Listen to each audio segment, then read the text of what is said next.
દહેગામ નગરપાલિકામાં નવા ચૂંટાયેલા પ્રતિનિધિઓ શું કરે છે? વોર્ડ નંબર 3ના ઠાકોરવાસમાં પીવાના પાણીમાં જીવડા અને ગંદા પાણી રહીશો પી રહ્યા છે.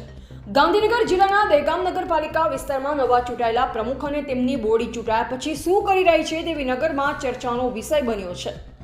કારણ કે નગરપાલિકા વિસ્તારના વોર્ડમાં ઠેર ઠેર ખાડાઓ, ગંદકીઓ, દુર્ગંધયુક્ત પાણી તેમજ પીવાના પાણીમાં જીવડા દેખાતા હોય તેવું પાણી વસાહતીઓ પી રહ્યા છે. તેમ છતાં નગરપાલિકા તંત્રને શું આ વાતની ખબર નથી કે પછી હોતા હે ચલતા હે અત્યારથી ચાલુ કરી દીધું છે? આવી બેદરકારીથી આ વિસ્તારના રહીશોમાં આવું પાણી પીવાથી રોગચાળો ફેલાય તેવી દહેશત વર્તાઈ રહી છે.